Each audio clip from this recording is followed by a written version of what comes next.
오늘 우리에게 주시는 말씀은 요한복음 4장 5절에서 18절 말씀입니다. 요한복음 4장 5절에서 18절 말씀이고요. 4장 5절에서 18절까지 말씀을 저와 여러분이 한 절씩 번갈아 가면서 교독하고 마지막 절은 같이 읽겠습니다. 사마리아에 있는 수가라 하는 동네에 이르시니 야곱이 그 아들 요셉에게 준 땅이 가깝고 거기 또 야곱의 우물이 일어나 예수께서 길 가시다가 피곤하여 우물 때에 그가 앉으시니 때가 6시쯤 되었더라. 사마리아 여자 한 사람이 물을 기르러 왔음에 예수께서 물을 좀 달라 하시니 이는 그들이 먹을 것을 사러 그 동네에 들어갔음이로라. 사마리아 여자가 이르되 당신은 유대인으로서 어찌하여 사마리아 여자인 나에게 물을 달라 하나이까 하니 이는 유대인이 사마리아인과 상종하지 아니함이러라. 예수께서 대답하여 이르시되 내가 만일 하나님의 성도가 또 내게 물 좀 달라고 네가 너희를 알아가면 내가 내게 보여줄 것이요 그가 생수를 내게 주었으리라. 여자가 이르되 주여 물기를 그릇도 없고 이 우물은 깊은데 어디서 당신이 그 생수를 얻겠사옵나이까. 우리 조상 야곱이 이 우물을 우리에게 주셨고 또 여기서 자기와 자기 아들들과 짐승이 생활하셨는데 당신이 야곱보다 더 크니까. 예수께서 대답하여 이르시되 이 물을 마시는 자마다 다시 목마르려니와 내가 주는 물을 마시는 자는 영원히 목마르지 아니하리니 내가 주는 물은 그 속에서 영생하도록 솟아나는 샘물이 되리라. 여자가 이르되 주여 그런 물을 내게 주사 목마르지도 않고 또 여기 물 기르러 오지도 않게 하옵소서. 이르시되 어서 내 남편을 불러오라. 여자가 대답하여 이르되 나는 남편이 없나이다. 예수께서 이르시되 내가 남편이 없다 하는 말이 옳도다. 같이 읽습니다. 너에게 남편 5이 있었고 지금 있는 자도 내 남편이 아니니 내 말이 참되도다. 아멘. 오늘은요 요한복음 4장 5절에서 18절까지 말씀으로 다친 마음 발음이 같아요. 이런 제목으로 말씀을 나누겠습니다. 그림을 보면 어떤 내용인 것 같아요? 소망아 어떤 내용인지 모르겠어? 여러분들이 많이 들었고 아까 우리 찬양으로도 불렀던 우물가의 여인이 오늘 이야기의 주인공이 됩니다. 이 사건으로부터 지금까지 무려 2000여 년이 지났지만 오늘 본문에 나오는 이 우물가의 여인과 오늘날 살아가고 있는 현대인들의 삶이요 저는 굉장히 닮아 있다고 생각을 합니다. 삶에 지쳤어요. 인생의 실패를 경험합니다. 소망도 사라집니다. 근데 먹고는 살아야 돼서 억지로 겨우겨우 그 물을 뜨러 우물가라는 그 현장으로 나아갈 수밖에 없어요. 거기로 발걸음을 뗍니다. 인생이 힘들고 지겨워요. 지금 세월이 많이 흘렀지만 이 여인의 모습이 오늘날의 수많은 인생과도 너무나도 닮아 있다는 거예요. 정말 오늘날 이 시대에 우리들에게 필요한 것이 그럼 무엇일까? 이 수가성 여인, 우물가의 여인이 예수님을 만났던 것처럼 그런 만남이 우리에게도 필요한 줄 믿습니다. 오늘 이 시간을 통해서 그래서 2000년 전에 수가성 여인을 만나 주셨던 예수님과의 그 만남, 이 야곱의 우물이라고 불리는, 지금 예수님 여기 앉아 있어서 잘 안 보이죠? 여기 밑에 이 우물이 야곱의 우물이라는 곳이에요. 그곳에서 만났던 이 만남이 우리 가운데도 있기를 바라요. 자, 잠시 우리 영상을 하나 보고 또 말씀을 계속 듣겠습니다. 잠시만요.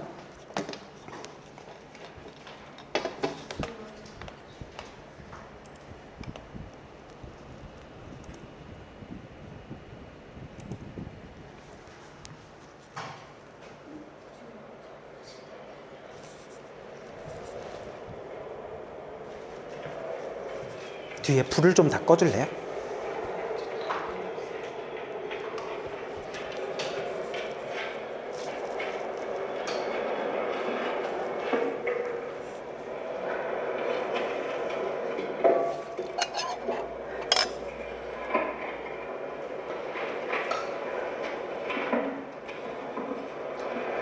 마실 물 좀 달라.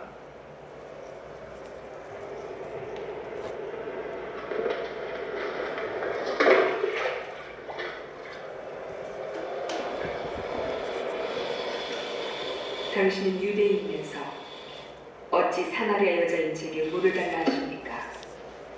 유대인은 사마리아인과 상종하지 않지 않습니까?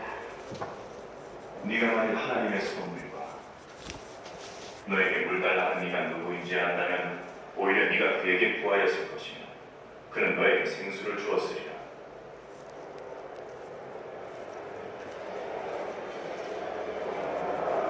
당신은 물 기를 그릇도 없으시고 이 우물은 깊은데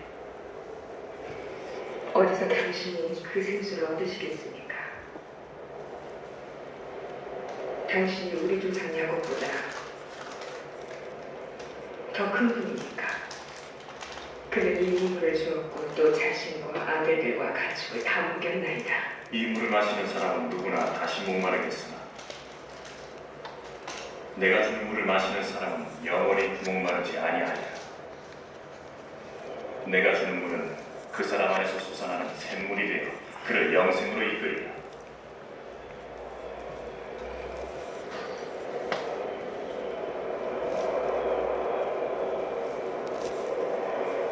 부디 제게도 그런 물을 주시어 목마르지도 않고 여기 물길 넣을래도 없게 해주옵소서.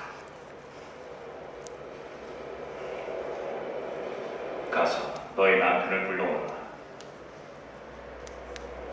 저는 남편이 없습니다. 남편이 없다는 말이 옳도다. 너에게는 5 남편이 있었고 지금 있는 이도 원래 네 남편이 아니니 그 말이 맞도다. 주여, 제가 보니 선지자이십니다.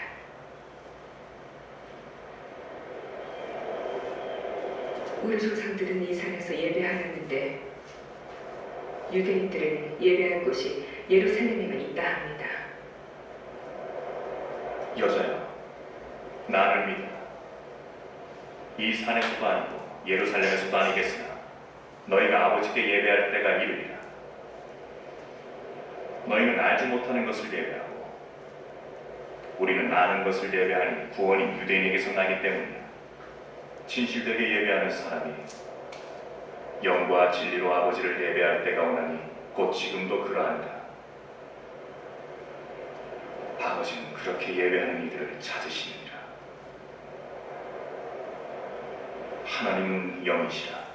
하나님을 예배하는 이는 영과 진리로 예배해야 하느니라.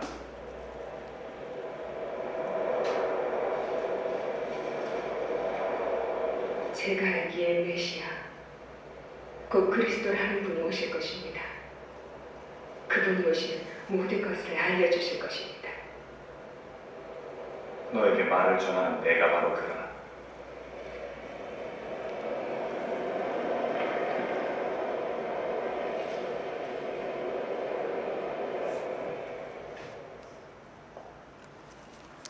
자, 불 다시 켜주세요. 자, 솔직히 지금 이 예수님과 이 우물가의 여인과의 대화를 보고 있으면 뭔가 답답해요. 서로 딴 얘기하고 있는 것 같기도 하고 인내가 필요하죠. 여인이 굉장히 방어적으로 예수님과의 대화에서 무언가를 거부하고 있다라는 느낌을 받습니다.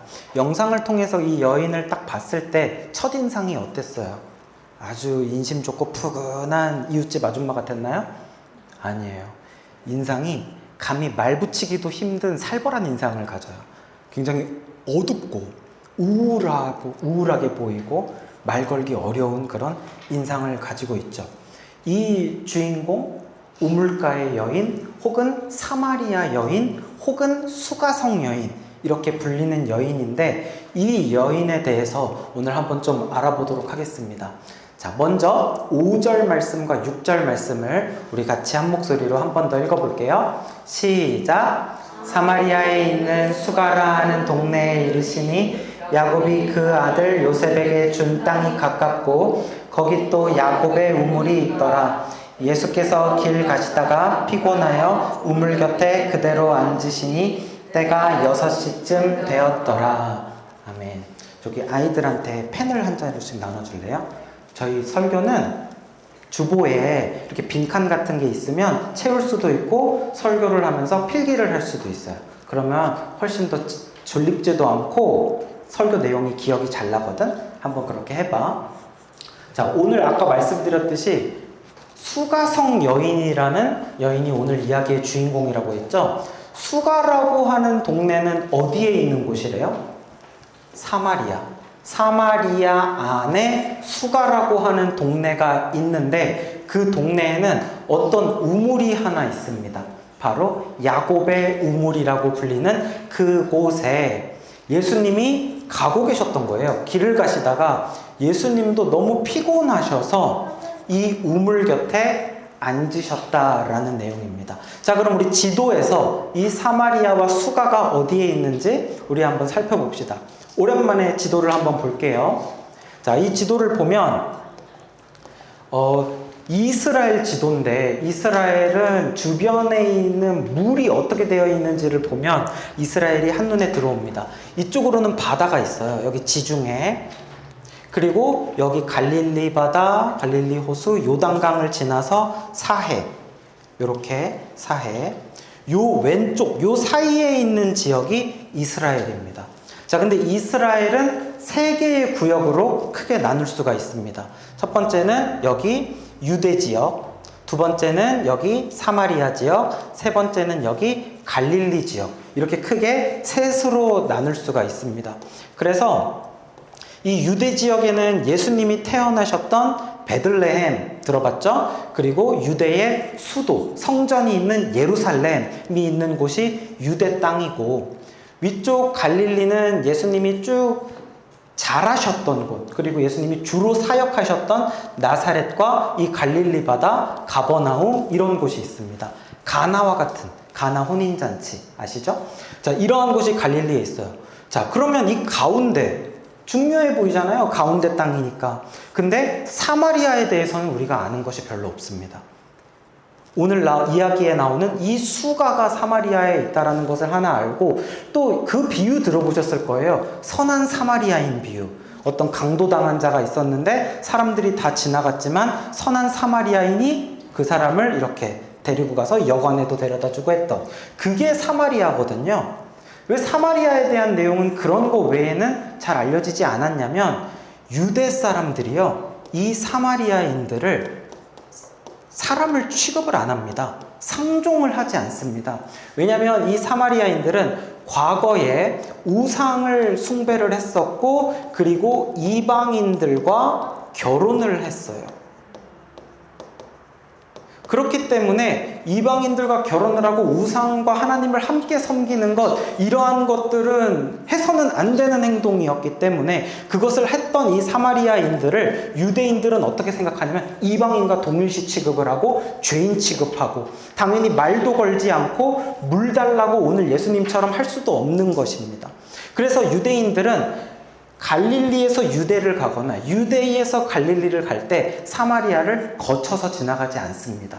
그 땅을 밟는 것조차도 불결하게 느껴서 이렇게 돌아서 다녔어요. 돌아서.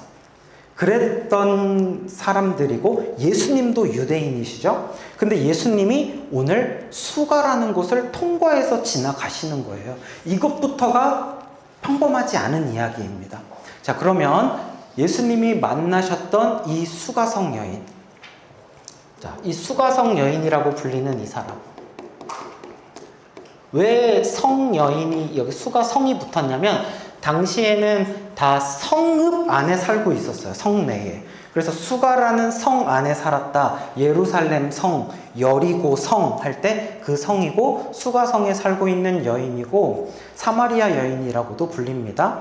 이 여인의 이름은 알지 못해요. 근데 이 여인이 우물가에 물을 뜰어 나온 시간이 나와 있어요. 자, 6절 끝에 보면 몇 시래요? 6시. 6시에 이 여인이 물을 뜰어 왔다라고 돼 있죠. 자, 6시. 근데 당시의 시간을 계산하는 법과 오늘날의 시간을 계산하는 법이 같을까요? 틀릴까요? 틀려요. 달라요. 당시의 시간은 하루를 24시간으로 보지 않고 하루를 12시간으로 봤습니다. 그리고 하루의 시작을 아침부터 시작하는 것이 아니라 당시엔 너무 더웠기 때문에 낮에 활동이 아예 안 되거든요, 이곳은. 그래서 저녁이 돼야, 해가 져야 그때부터 하루의 활동이 되고, 오히려 저녁에 사람들이 나와서 물건도 팔고 사람들이 돌아다니고 약속을 잡고 해요. 그러니까 저녁부터 시간을 계산을 합니다. 그래서 이 시간 계산하는 법이 조금 어려운데, 쉽게 생각하면 당시에는 하루를 12시간으로 계산했기 해서 곱하기 2를 하면은 됩니다. 그래서 몇 시가 돼요? 12시가 되고, 이 시간은 낮 12시입니다. 수가성 여인은요, 낮 12시에 물을 뜨러 우물가에 나온 여인이었어요. 자, 그런데 낮 12시면은 하루 중에 어떤 시간일까요? 제일 더운 시간, 제일 뜨거운 시간이란 말이에요. 제일 뜨거운 시간에 아까 영상에서도 봤지만 이렇게 우물가에 이 항아리를 지고 이렇게 무거운 거를 지고 오기에 적합한 시간이라고 보기가 어렵죠. 그런데 왜 이 여인은 이 시간에 우물가에 왔냐고요. 보다시피 아까 영상에서도 주변에 사람들이 있어요, 없어요? 아무도 없어. 그 시간에 우물가에 물 들어오는 사람은 없다고요. 저녁에 물을 들어 오거나 아니면 저녁에 못 떴으면 아침 일찍 해 뜨기 전에 그때 물을 들어 와야지, 이 시간에 오면은 탈진해서 쓰러져. 그럼에도 이 시간에 왜 물을 들어 왔을까? 두 가지 정도 추측을 할 수가 있는데, 하나는 이 여인이 저녁에 뭔가 바빴다는 거죠. 뭔진 모르겠어. 저녁이나 밤에 이 사람은 바쁜 사람이에요. 저녁에 할 수가 없었던 거죠. 그래서 저녁 늦게까지, 밤 늦게까지 무언가 일을 하고 자서 아침에도 늦게 일어난 거예요. 이제서야 일어났다라고 볼 수 있죠. 또 하나 더 추측할 수 있는 것은 뭐냐면, 이 우물가 여인은 사람을 만나는 게 싫은 사람입니다. 저녁에 나오면 시원하니까 물뜨기도 좋아요. 일하기 좋아요. 근데 그 시간에는 온갖 동네 사람들을 다 만나겠죠. 어떻게 지냈냐 이야기도 하고 인사도 하고, 그게 싫은 사람이에요. 그래서 누구도 마주치기 싫어서 아무도 없는 이 시간에 나왔을 가능성이 있다라는 거예요. 자, 이렇게 두 가지 정도 추측을 할 수 있어요. 그래서 그러면은 그냥 안 나오면 안 되나? 안 나올 순 없죠. 먹고는 살아야 되니까. 물을 안 먹으면 죽잖아요. 그러니까 나오기는 나와야 되겠고, 이 뜨거운 햇볕에 물을 뜨러 나오려니까 그냥 죽을 맛이죠. 삶에 지쳐서 피곤하고 인생 자체에 대한 괴로움과 지겨움이 그 얼굴에 다 쓰여져 있는 거예요. 그런데 이 여인에게 오늘 누가 찾아오신 거예요? 예수님이 찾아오셨어요. 예수님은요, 근데 대화의 달인이십니다. 성경을 보면은요, 예수님보다 말을 잘하고 하나님보다 말씀을 기가 막히게 하시는 분이 없어요. 왠 줄 알아요? 하나님이 언어를 창조하신 분이기 때문에. 그래서 예수님이 이 여인에게 말을 거십니다. 자, 어떻게 말을 거시는지 7절부터 9절까지 우리 한 번 더 같이 읽어볼게요. 시작. 사마리아 여자 한 사람이 물을 기르러 왔음에 예수께서 물을 좀 달라 하시니, 이는 제자들이 사마리아 여자가 이르되, 당신은 유대인으로서 어찌하여 사마리아 여자인 나에게 물을 달라 하나이까 하니, 이는 유대인이 사마리아인과 상종하지 아니함이러라. 그 수가성 여인을 사마리아 여자라고도 한다고 했죠. 사마리아 여자 한 사람이 물을 기르러 왔는데 예수님이 말씀하시는 거예요. 물을 달라. 제자들과 같이 오셨는데 제자들은 먹을 것을 사러 마을로 들어가셨어요. 그래서 이 여인과 예수님이 1대1로 만나게 된 상황입니다. 자, 그래서 예수님이 여인한테 먼저 말을 거십니다. 뭐라고 말을 거셨어요? 자연스럽게 물을 좀 달라라고 이야기를 해요. 근데 이 여인이요, 예수님의 말을 듣자마자 아주 딱 벽을 세워버려요. 벽을 세우고 철벽 방어를 합니다. 예수님은 이 여인이랑 조금 한번 친해져 볼까? 이러고 말을 거는데 말을 딱 막아버리는 거예요. 어떻게 말을 막냐면, 당신은 유대인이 아닙니까? 그리고 나는 사마리아 여인입니다. 사마리아인이고 그것도 여인입니다. 당신이 유대인이고 나는 사마리아 여인이고 이렇게 경계가 분명한데 어떻게 나에게 물을 달라고 하십니까? 라면서 철벽 방어. NO. 완전히 예수님에 대하여서 거절을 하는 거죠. 아주 예전에 그 드라마 중에 이런 유명한 대사가 있었어요. 넌 학생이고 난 선생이야. 혹시 이 유행어 대사 아시는 분이 있다면, 한 번이라도 들어봤다면 나이가 조금 있어요. 그 드라마가 학생이 선생님을 좋아하는 이야기였거든요. 그랬더니 선생님이 넌 학생이고 난 선생이야. 그 말은 뭐예요? 우린 이루어질 수가 있다는 거예요, 없다는 거예요?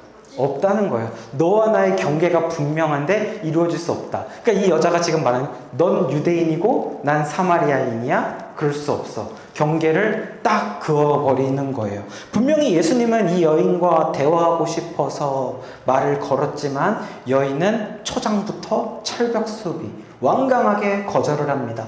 우리도 그럴 때 있어요. 무언가 주님이 나에게 말을 걸어 오신다라는 느낌을 받을 때가 있습니다. 주님이 나의 방문 앞에 오셔서 뭔가 똑똑똑 노크를 한다라는 느낌이 있어요. 그런데 모른 척해요. 듣고도 아닌 척해요. 에이, 아닐 거야. 무시하는 거죠. 방어하는 거죠. 그렇지 않을 거야. 라고 할 때가 있다는 거죠. 어쨌든 예수님은 이렇게 방어벽을 치는 여인에게 계속해서 말을 것입니다. 자, 10절 말씀인데요. 우리 같이 한번 읽어봅시다. 10절 시작. 예수께서 대답하여 이르시되 내가 만일 하나님의 선물과 또 내게 물 좀 달라 하는 이가 누구인 줄 알았더라면 내가 그에게 구하였을 것이요 그가 생수를 내게 주었으리라. 너가 하나님의 선물이 여기서 왜 나오는지 모르겠죠? 근데 일단 하나님의 선물과 너한테 지금 물 좀 달라고 하는 이가 누구인 줄 알았다면, 물 좀 달라고 하는 이가 누구예요? 예수님이잖아요. 지금 너한테 물 달라고 하는 사람이 예수님이 내가 누군지 너가 지금 알고 있다면 이 앞에 오히려를 쓰면 좋아요. 오히려 너가 나한테 물을 달라고 해야 맞다. 내가 너한테 지금 물을 달라고 하고 있지만 너가 나 누군지 알잖아? 그러면 너가 나한테 물을 달라고 하는 게 오히려 맞아. 왜냐면 내가 너한테 줄 생수가 있거든. 내가 너한테 생수를 줄 거거든. 이런 굉장히 어려운 이야기를 하고 계십니다. 자, 이 얘기가 무슨 이야기냐면요. 처음에 하나님의 선물이라고 이야기했죠. 예수님은 말씀하고 계시는 겁니다. 지금 너에게 하나님의 선물이 임하고 있다라는 거예요. 하나님의 선물이 너를 향하여 가고 있다. 너에게 찾아오셨다. 그리고 그 하나님의 선물은 뭐냐면 내가 너에게 줄 생수. 나에게는 생수가 있어.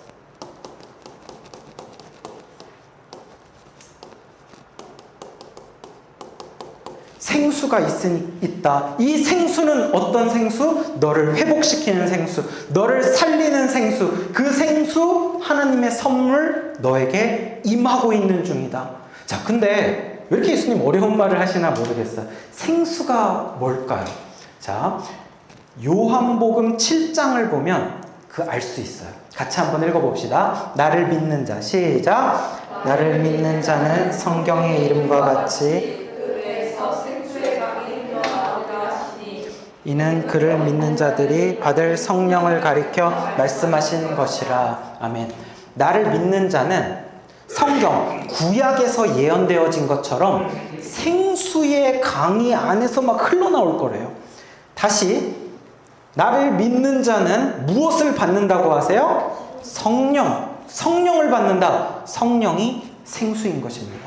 그래서요, 예수님이 지금 이야기하는 것이 뭐냐면 너가 지금 내가 말을 걸고 있는데, 너를 찾아왔는데 너가 지금 거부하고 있잖아. 근데 거부하지 마. 너에게 하나님의 선물이 지금 임하고 있는 중이야. 내가 너에게 줄 생수가 있어. 그리고 그 생수는 무엇이냐면 성령. 성령 하나님이 너에게 임재하고 있다는 거예요. 그 성령 하나님은 어떤 분이십니까? 너를 살리는 성령, 너를 회복시키는 성령, 너에게 능력 주시는 성령, 성령 하나님의 임재가 너의 앞에 지금 오고 있다라는 거예요. 예수님은 성령을 주시는 분입니다. 예수 그리스도를 믿는 자는 성령을 받는다라고 말씀하셨어요. 자, 이렇게까지 예수님이 이제 영적인 말을 하면서 심오한 이야기, 너무나도 중요한 이야기를 그녀에게 하시면서 마음의 문을 계속 두드리는데 그녀는 여전히 방어적입니다. 그래서 이렇게 예수님께서 계속 말을 걸고 있는데 이 여인의 마음이 탁 닫혀 있어요. 자, 이 그림을 보면 이 마음이 어떻게 돼 있는 것 같아요? 마음이 닫혀 있어요. 철문으로 이렇게 탁 문을 닫아놓고 또 어떻게 돼 있어요? 자물쇠까지 걸려 있어요. 이 여인의 마음이 닫힌 마음이에요. 클로즈드, 닫혀 있다고. 마음이 완전히 닫혀 있습니다. 예수님이 계속 노크를 하면서 두들겨요. 나에게 소망이 있어. 나에게 회복할 수 있는 방법이 있어. 라고 노크를 계속 하는데 싫은데요? 난 당신이랑 대화할 생각이 없는데요? 하면서 닫혀 있습니다. 나한테 말 걸지 마세요. 그냥 가시던 길 가세요. 나와 상관하지 마세요. 라고 사실상 말을 하고 있는 겁니다. 나한테 지금까지 소망을 주겠다, 회복이 있다, 여기에 당신의 인생에 출구가 있다, 행복이 여기에 있다 라고 말하는 사람들 수도 없이 만나봤지만 다 헛것이었습니다. 나에게 더 이상 마음을 열라는 소리 하지 마세요. 참견하지 마세요. 내 인생에 끼어들지 마세요. 라고 이야기를 하고 있는 거예요. 그런데 예수님이 이러한 여인에 대하여서 포기합니까? 포기하지 않습니까? 포기하지 않으세요. 성경에 보면요, 예수님이 한 인물과 이렇게 오랫동안 대화를 티키타카를 주고받는 이야기가 없어요. 이 여인이 이렇게까지 방어적인데도 예수님은 계속해서 시도를 하시는 거예요. 멈추지 않는 거예요. 포기하지 않는 거예요. 왜냐하면 겉으로는 말 걸지 마세요, 상관하지 마세요라고 말을 하고 있지만 사실은 이 여인의 마음은 어떤 상태냐? 그 철문으로 닫혀있는 그 안을 들여다보니까 어떤 마음이냐면 닫힌 마음인 거예요. 사실은 마음이 상처가 나서 닫혀 있어요. 이 내면이 완전히 상해가지고 아픔으로 다 헐어버려가지고 살짝만 스쳐도 아주 쓰라리고 아픈 상태. 여전히 피가 뚝뚝 떨어지고 있는 그런 아픈 상태. 겉으로는 말 걸지 마세요. 상관하지 마, 나 괜찮으니까 라고 말하고 있지만 속으로는 뭐라고 말하냐면 너무 아파요.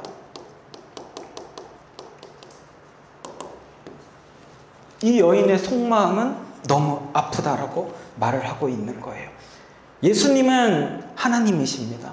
그렇기 때문에 예수님은 보지 않아도 말하지 않아도 이 여인에 대하여서 이미 모든 것을 다 알고 계세요. 이 여인의 아픔을, 상처를 다 알고 계세요. 그래서 이 여인이 예수님에 대하여서 자신의 마음을 열지 않는다고 해서 예수님이 포기할 수가 없는 거예요. 이 내 딸이 이렇게 아파하고 있는데 어떻게 그냥 갈 수 있어요? 이것이 바로 하나님 아버지의 마음이에요. 아버지는 자식을 포기할 수가 없거든요. 아파서 울고 있는 자식을 보면 아버지의 마음은 찢어지거든요. 포기하지 않습니다. 자, 여기서 우리가 영상을 한 개 더 볼 텐데요. 어떤 영상이냐면 그 전쟁에 후유증을 겪고 전쟁에 나갔다가 자신의 집으로 돌아왔어요.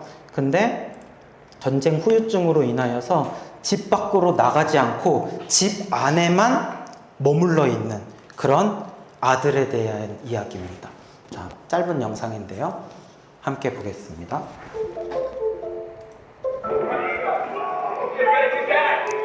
여기한 퇴역군인을 아들로 둔 아버지가 치마 심한 PTSD를 겪으며 집안에서 나오지 않는 아들을 살리기 위해 나섭니다. Hold it. Let it out slow. Come on out. Come on out. Okay, it'll be fine. It'll be okay. Hold on there.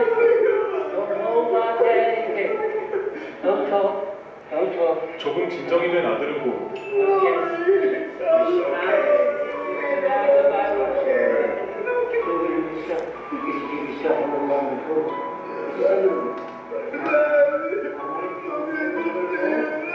이후 아버지는 아들을 쓰다듬어주며 말을 이어갑니다.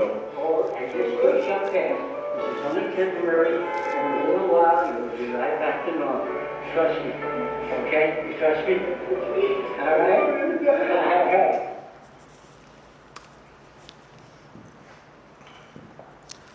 네, 이 영상에서 본 것처럼 아버지는 아들을 포기할 수 없습니다. 이 마음에 상처가 있어서 왜 마음이 다쳤어요? 상처난 마음으로 인해서, 다친 마음으로 인해서 마음이 닫혀져 버린 거예요. 그러나 아버지의 관심은 하나, 그 방 안에서 문을 꽁꽁 닫아놓고 죽어가는 아들을 그냥 볼 수 없어요. 그 아들을 살리는 것만이 아버지의 관심이죠. 죽음을 향해 가는 아들을 그냥 볼 수 없기 때문에. 그래서 예수님의 마음도 그랬던 거예요. 상처투성이의 그 딸을 보면서 이렇게 말씀을 하십니다. 13절과 14절 말씀 같이 한번 읽어봅시다. 예수께서 시작. 예수께서 대답하여 이르시되 이 물을 마시는 자마다 다시 목마르느니와 내가 주는 물을 마시는 자는 영원히 목마르지 아니하리니 내가 주는 물은 그 속에서 영생하도록 솟아나는 샘물이 되리라. 아멘. 여기에는 두 가지 물이 나옵니다. 하나는 이 물을 마시는 자는 다시 목마르대요. 이 물은 지금 우물물 얘기를 하고 있는 거겠죠. 근데 다른 물이 또 나옵니다. 내가 주는 물, 예수님이 주는 물을 마시는 자는 어떻게 된대요? 영원히 목마르지도 않을 것이고 영생하도록 솟아나는 샘물이 된다라고 이야기를 하시죠. 자, 조금 어려워 보이지만 그림을 통해서 다시 한번 보겠습니다. 두 가지 물이 있습니다. 첫 번째는 어떤 물이냐면 세상의 물이에요. 이게 우물로 지금 표현이 되어 있지만 사실은 여기에는 많은 것들을 함축하고 있습니다. 나의 갈증을 채우기 위해서, 나의 목마름과 나의 외로움과 나의 허기짐을 채우기 위해서 세상에서 무엇으로 채우고 있습니까? 세상의 돈과 세상의 쾌락과 세상의 성공과 세상에서의 사람들과 그 위에 많은 것들로 내가 계속해서 나의 갈증을 채우려고 합니다. 그러나 나는 그러한 것들로 채워도 그때 잠시뿐이고 다시 또 반복된 목마름을 겪게 됩니다. 세상의 것들로는요, 내가 만족하지 못해요. 만족하지 못해요. 그때뿐인 거예요. 지겹게 반복되어지는 목마름, 절대 해결되어지지 않는 갈증, 아니 이전보다 갈증은 더 심해져요. 그 상태가 되어지는 거죠. 그러나 두 번째 어떤 물이 있습니까? 바로 예수님의 물이 있어요. 예수님이 주시는 물, 예수님이 주시는 물은 뭐예요? 성령 하나님. 하나님, 우리에게 주시는 말씀, 하나님이, 말씀이, 성령이 우리 가운데 들어오게 되면은 어떻게 된다고 말씀하는 거예요? 그러면 영원히 목마르지 않는다. 영원히 목마르지 않아. 왜? 이 안에서 자체적으로 샘물이 생겨서 이 안에서 계속해서 물이 솟아난다라는 거예요. 그게 바로 성령 하나님이 주시는 기쁨과 평안함과 이 안에서의 만족함으로 인하여서 진정한 만족, 세상이 줄 수 없는 만족, 그 만족이 언제까지? 영원토록. 이것은 하나님만이 할 수 있다라는 거예요. 내 딸아, 너가 지금까지 너의 갈증을 채우기 위해서 세상의 헛된 것들로, 숱한 것들로 돌아다니면서 계속해서 너의 삶에다가 가져다 놓고 채워놓고 했었지만 결국 너가 어떻게 됐니? 여전히 너는 비참한 모습이고 여전히 너는 갈증 가운데 있고 이렇게 힘든 삶을 살고 있잖니? 이제 너의 닫힌 마음의 문을 열어다오. 내가 거기로 들어갈게. 내가 너에게 주는 물을 마시렴. 영원히 목마르지 않는 샘물이 성령으로 말미암아 너 안에서 끊임없이 솟아나게 될 거야. 기쁨이 솟아날 거야. 소망을 갖게 될 거야. 평안함을 갖게 될 거야. 라고 예수님이 그녀에게 말씀하고 계시는 거예요. 자, 이 정도까지 말씀하시면 그녀의 마음이 좀 이제는 열렸으면 좋겠는데 아니요. 여전히 여인은 완강하게 또 예수님을 거절을 합니다. 자, 그래서 15절 말씀. 자, 15절 말씀만 한번 같이 읽어볼게요. 시작. 여자가 이르되 주여 그런 물을 내게 주사 목마르지도 않고 또 여기 물 기르러 쏘서. 자, 여자가 예수님이 그런 물을 영원토록 목마르지 않는 물이 있다고 하니까 여자가 뭐라 그러냐면 그런 물을 나한테 주세요. 그런 물을 주셔서 물 기르러 안 와도 되게 해주세요 라고 하는데 이 말은요 진짜 예수님한테 물을 달라는 소릴까 아닐까? 아니에요. 놀랍게도 이것은 그냥 예수님을 비아냥대는 소리입니다. 그러세요? 라고 하는 거죠. 정말 그런 물이 당신에게 있어요? 그러면 그 물 한번 줘보세요. 그러면 내가 그 물 먹으면 다시는 여기에 물 기르러 안 와도 되겠네요? 라고 비아냥댄다는 말이죠. 그러니까 사실은 이 말 끝에 이게 성경에 생략이 되어 있는데 무슨 말이 하나 포함이 되어 있냐면 웃기시네 가 추가를 해야 딱 맞습니다. 이 여인은 지금 이런 태도로 반응을 하고 있는 거예요. 그러니까 이제 이 여인은 그만하자라는 거예요. 예수님과 이 여인과의 대화에 최대의 위기가 찾아왔습니다. 당신은 계속해서 노크를 하면서 나와 어떻게 대화를 해보려고 그러고 마음을 열려고 하지만 이제 그만합시다 라고 여인이 얘기하는 거예요. 당신 내가 겪은 일 다 모르잖아. 당신 내가 어떤 인생을 살아왔는지 나에 대해서 알지도 못하잖아. 그러면서 뭐 자꾸 목마르지 않는 뭐가 당신에게 있다고 막 하는데 됐어요. 귀찮으니까 가세요. 아예 그렇게 대놓고 지금 비아냥을 거리는 거예요. 이 대화를 끊어내기 위해서. 자, 그랬더니 예수님이 그녀에게 폭탄 같은 말씀을 하세요. 자, 16절 시작. 이르시되 가서 내 남편을 불러오라. 예수님이 갑자기 뜬금없이 누구를 데려오래요? 남편을 불러오라. 자, 이게 상식적으로 지금 문맥상 이게 맞는 얘기예요? 이상한 얘기예요? 이상한 얘기. 우물가에 물 들어온 여인한테 뭐 물을 달라고 했다가 뭐 목마르지 않는 물을 얻준다고 했다가 이런 이야기를 하다가 갑자기 남편 데려오래요. 이게 무슨 말이에요? 너무 뚱딴지 같잖아요. 예수님이 하시는 말씀이. 그런데요, 이것은 사실은 정말 너무나도 중요한 이야기를 예수님이 하고 있는 겁니다. 예수님이 그녀에게 남편을 데려오라는 이야기는 그녀는 굉장히 큰 충격을 받을 이야기인 거예요. 아마 이 이야기를 듣자마자 그녀는 온몸이 감전이 된 것처럼 충격을 받았을 겁니다. 왜냐하면 남편에 관련된 이야기는 그녀의 핵심 상처였기 때문이에요. 그래서 이 이야기는 어느 누구에게조차 이야기를 하지 않았고, 아니 자기 스스로에게조차도 떠올리지 않았어요. 왜냐하면 그것을 떠올릴 때마다 너무 고통스럽고 괴롭고 쓰라리기 때문에 여기다가는 그냥 철문을 딱 닫아버리고 자물쇠를 딱 걸어버린 그런 문제가 바로 남편에 대한 이야기였어요. 근데 예수님이 지금 그 이야기를 하는 거예요. 갑자기 남편 데려오라고. 예수님에 대하여서 철벽방어를 치고 2중 3중으로 자물쇠를 걸어놓고 대화하기 싫다고 하고 있지만, 이 문은 열 수 없다라고 이야기를 하고 있지만, 예수님이 이제 마지막, 나는 너에 대해서 다 알고 있단다. 바로 그 문을 열어다오.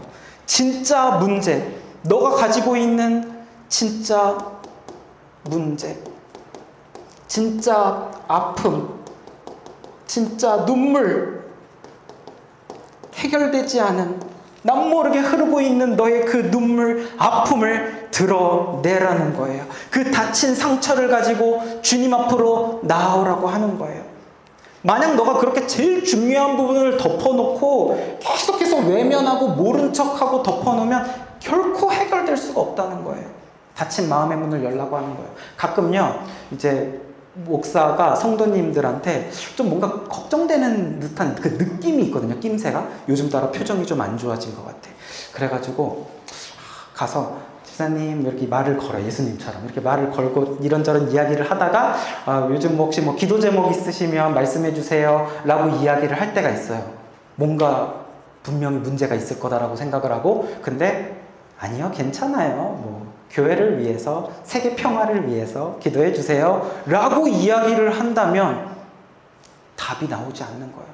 회복이 될 수가 없는 거예요. 상처가 치유가 될 수가 없는 거예요. 그 안에 있는 거를 열어야 되는데, 근데 그런 분들이 계시거든요. 말하기 싫은 거예요. 그러나 예수님은 그래가지고는 그 갈증이 해결될 수 없다. 너의 닫혀있고 닫혀져 버린 문을 열어라. 지금 주님은 이렇게 그 여인에게 남편을 데려오라고 말하면서 그 여인의 가장 쓰라리고 아픈 속살을 들춰내기를 시작합니다. 그랬더니 그 여인이 뭐라고 이야기를 하냐면요, 저는요 남편이 없습니다 라고 이야기를 해요. 아마 이 말은 성경에 나온 수많은 말들, 대사들 중에서 가장 슬픈 대사가 아닐까라고 생각을 합니다. 왜냐하면 당시에 남편이란 어떤 존재였는지 아세요? 여자에게 있어서 그 시대의 남편은 인생에 있어서 모든 거였단 말이에요. 그래서 여인들이 남편한테 뭐라고 불렀냐면 주에 해당하는 아도나이라고 불렀습니다. 아도나이, 주여 라고 남편한테 부를 정도였어요. 그러니까 정말 여성에게 있어서 남편은 자기 삶의 전부였고, 삶의 이유였고, 삶의 가치였습니다. 그러한 것이 남편인 것인데 저는 남편이 없습니다 라고 이야기를 한다는 것은 얼마나 비참해요. 그래서 이렇게 남편이 없다라고 여인이 말을 하고 있는데 예수님은 뭐라고 이야기하냐면, 그래, 너가 남편이 없다라고 말하는 그 말 맞아. 너에게 이전에 남편 5이 있었어. 하나, 둘, 셋, 넷, 5명이 너에게 남편이 있었지. 그런데 그 사람도 남편들이 아니고, 지금도 너에게 남편이 또 있는데 그 사람도 남편이 아니고, 그러니까 너가 하는 말이 맞다. 이 여인은 남편이 6명이나 있는 사람입니다. 그러나 남편이 없다라는 거예요. 예수님의 한마디 말, 남편을 데려오라는 말에 이 여인이 꽁꽁 감춰왔던 모든 삶이 다 노출이 되어지고 말았어요. 여러분, 왜 이 여인에게 남편이 6명이나 필요했을까요? 그러면서 지금도 집에 가면은 한 인간이 남편이랍시고 누워있지만 왜 나에게는 남편이 없습니다라고 밖에 말할 수 없었을까요? 이 여인에게는 엄청난 갈증이 있었던 거예요. 갈증.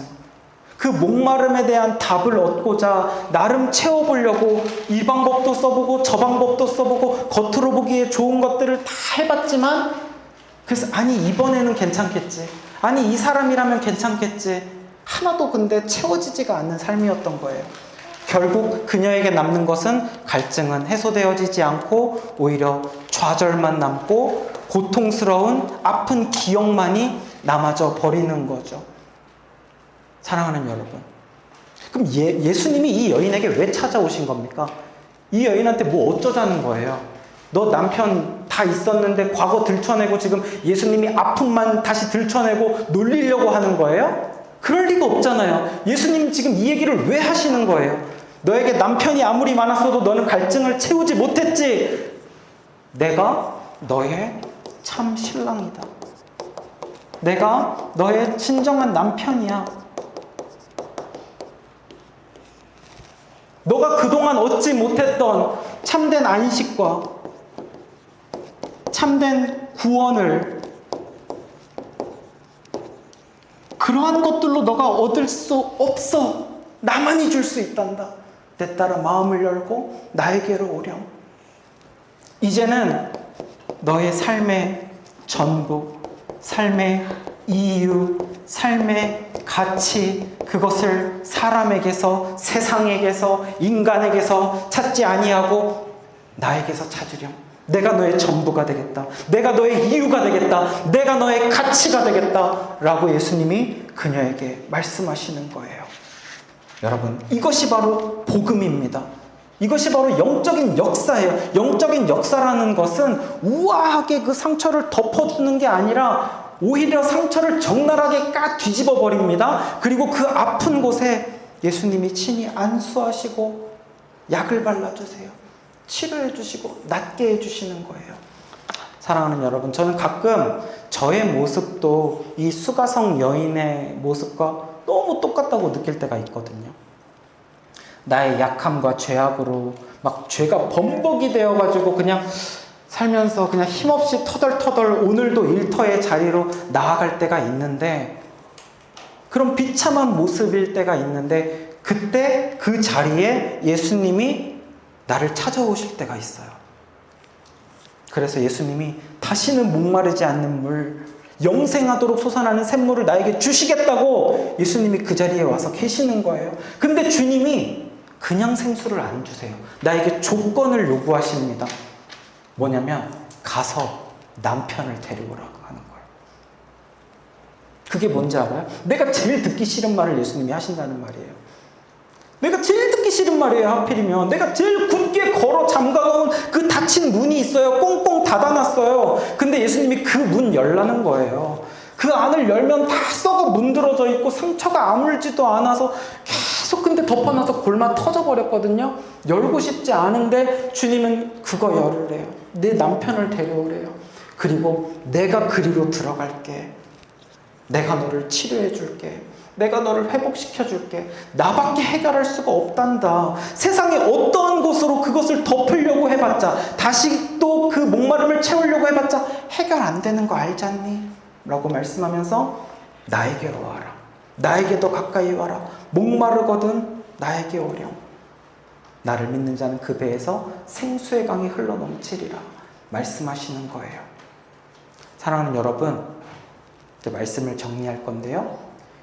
이 여인과 예수님의 대화가 오늘 길어서 끝까지 가지 못했지만 결국 결말에 어떻게 대화가 끝나는지 아세요? 예수님이 이렇게 말씀하세요. 같이 한번 읽어봅시다. 시작. 하나님은 영이시니 예배하는 자가 영과 진리로 예배할지니라. 아멘. 예수님이 예배에 대해서 말씀하십니다. 자, 따라해 볼까요? 예배가 답이다. 결국엔 예배다. 한 번 더. 예배가 답이다. 결국엔 예배다. 예수님과 이 여인의 최종적인 답은 예배로 끝난단 말이에요. 이 여인 안에는 상처가 있다고요. 근데 이 상처를 해결하기 위해서 세상의 것들을 계속 갖다 채워요. 하나 채우고, 근데 상처가 더 커져. 또 채우고, 상처는 더 커져. 또 채우고, 상처는 더 커져. 해결이 안 되는 거예요. 인생이 점점 고통스러워지는 거예요. 무엇으로 채우라고 말씀하시는 거예요? 예배로 채우라는 거예요. 예배가 들어올 때만이 이 상처가 씻은 듯이 낫게 된다는 거예요. 예배가 내 안에 회복될 때만이 내 안에 기쁨의 찬송이 나타나고 이 모든 문제가 회복이 되어진다는 거예요. 이전에 주님을 뜨겁게 만났던 예배의 자리로, 말씀의 자리로, 기도의 자리로 돌아가라는 겁니다. 사랑하는 여러분, 주님은 내 아들이, 내 딸이 예배의 자리로 돌아오기를 원하세요. 여러분의 우물가로 그래서 찾아오십니다. 굳게 걸어 잠궜던 여러분의 다친 마음을 주님이 열어주시고 여러분에게 말씀하실 때 여러분을 향한 그 음성을 들으시기를 축복합니다. 주님의 그 아버지의 사랑의 마음을 느끼시기를 바랍니다. 그래서 주님을 기뻐하는 예배자로 사시기를 바랍니다. 행복한 신앙생활, 더 이상 세상의 헛된 것들로 나를 계속해서 반복해서 채워봤자 끝없이 목마름에 빠지는 거기에 있지 마시고 주님으로 말미암아 목마름 없이 늘 만족과 기쁨과 평안함 가운데 소망 가지고 살아가는 저와 여러분들 되시기를 주님의 이름으로 축복합니다. 이 시간에 우리 말씀 기억하면서 우리 같이 찬양 부르고 또 기도하도록 하겠습니다. 우물가의 여인처럼 같이 찬양할게요.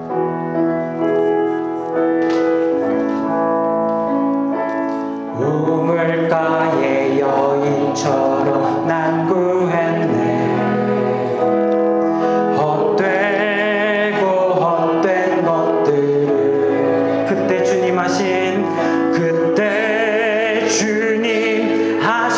말씀 내 샘에와 생수를 마셔라. 오 주님, 오 주님, 채우소서 나의 잔을 높이 듭니다. 하늘 양식 내게 채워주소서. 넘치도록 채워주소서. 많고 많은 사람들이 찾았었네. 헛되고 것들 주 안에 감추인 법에 주 안에 감추인 법에 세상 것과 난 비길 수 없네. 아멘. 오 주님, 오 주님, 채우소서. 나의 잔을 높이 듭니다. 하늘 양식 내게 채워주소서. 넘치도록 채워주소서. 오 주님, 오 주님, 채우소서. 나의 잔을 높이 듭니다. 하늘 양식 내게 채워주소서. 넘치도록 채워주소서. 하늘 양식 내게 채워주소서. 넘치도록 채워주소서. 이 시간에 우리 말씀 기억하면서 같이 기도합시다. 주님은요 오늘도 여러분 가운데 찾아오십니다. 여러분의 상한 마음, 상처로 아픔으로 골마 터져 있는 그 마음 주님은 다 알고 계세요. 그리고 그 마음을 치유하시기를 원하십니다. 회복시켜주기를 원하십니다. 방법은요 주님께로 나아가는 거예요. 예배의 자리를 회복시키는 거예요. 말씀의 자리로 나아가는 거예요. 이전에 만났던 뜨겁게 드렸던 기도의 자리로 돌아가는 거예요. 영과 진리로 주님께 예배할 때 우리 가운데 목마름은 끝나고 영원토록 샘솟는 샘물을 주신다고 말씀합니다. 주님 우리 가운데 은혜를 더하여 주시옵소서. 영생하도록 솟아나는 샘물을 마시기를 원하오니 주여 주님께로 나아가기를 원합니다. 예배가 회복되게 하여 주시옵소서. 예배자로 살아가게 하여 주시옵소서. 우리 주여 한번 부르짖고 같이 기도하겠습니다. 주여, 주님 아버지여, 주여 나에 대해서 다 알고 계신 하나님, 나의 아픈 상처와 나의 어두운 과거와 모든 것을 주님은 다 알고 계시지요. 주여 아버지, 이 아픈 나를 그냥 보실 수 없으셔서 오늘도 나를 찾아오시는 주님, 오늘도 나에게 말씀을 하시는 주님, 끝까지 나를 포기하지 않으시는 주님, 그 주님이 나에게 원하시는 것, 나의 닫혀있는 마음을 외면하지 말고 더 이상 덮어두지 말고 그것을 주님께로 가지고 나아가서 주님 앞에 예배를 회복하고 기도를 회복하고 말씀을 회복하여서 예배자로 살아가기를 원합니다. 주여 아버지, 내가 더 이상 세상의 헛된 것들로 나의 갈증을 채우는 어리석은 이 습관을 끊어내게 하여 주시옵소서. 반복된 죄악된 습관의 이 사슬을 끊어내고 주님께로 나아가기를 원합니다. 영원히 목마르지 않는 생수를 주시는 주님과 날마다 교제하기를 원해요. 주님으로 말미암아 참된 안식과 구원을 경험하며 영원히 주님과 함께 살아가는 우리들 되기를 원합니다. 주여 나의 삶이 주의 향기로 가득 차기를 원합니다. 말씀으로 채워지기를 원합니다. 말씀이 내 안에, 기쁨이 내 안에 샘수처럼 늘 샘솟는 우리들 되게 하여 주시옵소서. 나에게 예배를 회복시켜 주시옵소서. 하나님 아버지, 죄로 얼룩진 나에게 친히 찾아오신 주님 감사합니다. 내가 너무 아파서 괴로워하니 그러나도 멀쩡한 척하고 있을 때 주님은 다 아시고 나를 찾아오셔서 위로하시고 내 마음을 만져주시니 감사합니다. 주여, 주님만이 나의 도움입니다. 주님만이 나를 치유하십니다. 주님만이 나의 상한 마음을 회복시키십니다. 우물가에서 주님을 만났던 그 여인처럼 나도 주여 주님을 만나기를 원하나이다. 주여, 나를 회복시켜 주시옵소서. 나에게 예배가 회복되고 기도가 회복되고 말씀이 회복되어 참된 예배자, 영과 진리로 살아가는 예배자가 되게 하여 주시옵소서. 감사를 드리며 이 모든 말씀 예수님의 이름으로 기도합니다.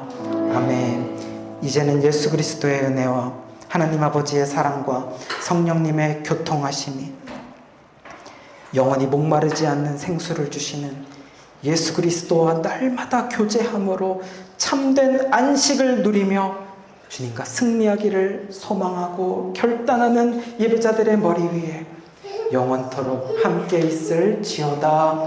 아멘.